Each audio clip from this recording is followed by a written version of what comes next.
In the heart of the Egyptian desert, beneath mountains of stone and in valleys carved by kings, the dead once dreamed of eternity. But eternity, it seems, had enemies. Tomb robbers, driven by hunger, greed, and sometimes desperation, have haunted these sacred chambers for over 4,000 years. This is the story of how ancient Egypt fought back, and of the mummies they saved and those they lost forever. From the earliest dynasties, royal burials were targets. Gold, alabaster, fine linen, and the bodies of the pharaohs themselves held immense material and symbolic value. Looting was not a rare crime. It was a recurring disaster. Archaeology and texts reveal that in times of famine, political breakdown, or simple opportunity, tombs were breached. The Valley of the Kings, the necropolis of Egypt's New Kingdom rulers, became a hunting ground. One of our most important windows into this problem is the Abbot Papyrus, written during the reign of Ramesses IX.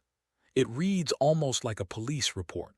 It names robbers, describes the damage, and lists which tombs were still intact and which had already been emptied. The Egyptians did not stand idle. They built deterrents into the very architecture of their tombs, false passages, hidden doors, and twisting corridors designed to confuse intruders. The Great Pyramids gave way to the more discreet cliff-cut tombs of the New Kingdom.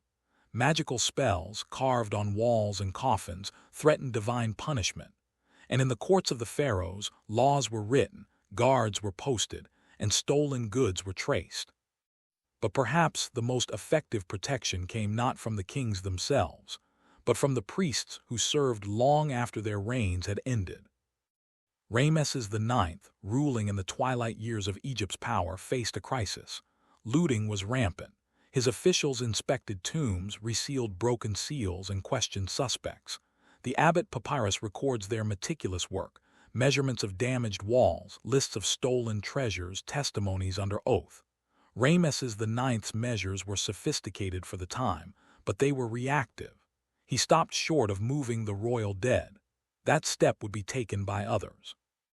In the 21st dynasty, the high priests of Amun became the true guardians of Egypt's past. Pinjam I, Pinjam II, and Khafre ordered the relocation of royal mummies from their original tombs to hidden caches. Officials like the scribe Beautyhamun documented every move. Bodies were repaired, rewrapped, and sometimes given new coffins. Linen dockets marked the dates and reasons for the transfer.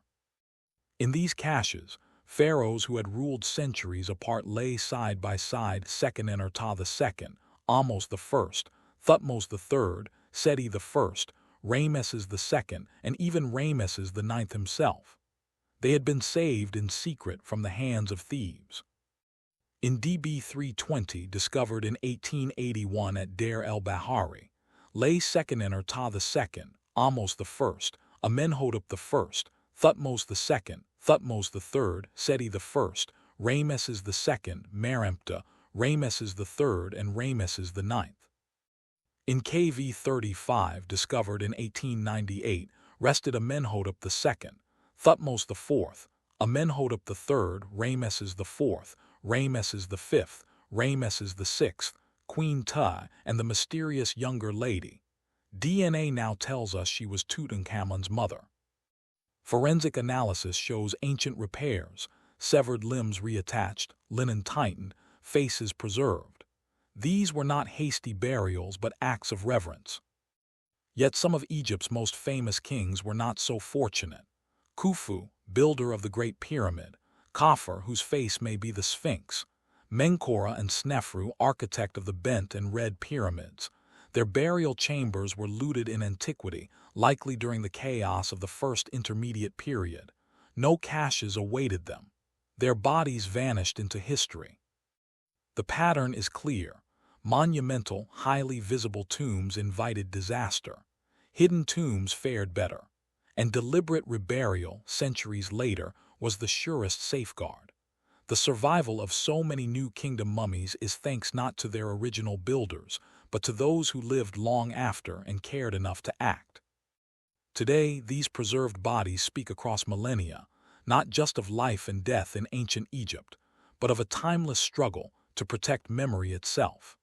From the courts of Ramesses IX to the hidden chambers of the 21st dynasty, Egypt's guardians fought a war against time, greed, and decay. In their victory, we hear the echo of the pharaoh's own prayer, that their names and their bodies might live forever. I thank you once again for tuning in. May I remind you to like and subscribe.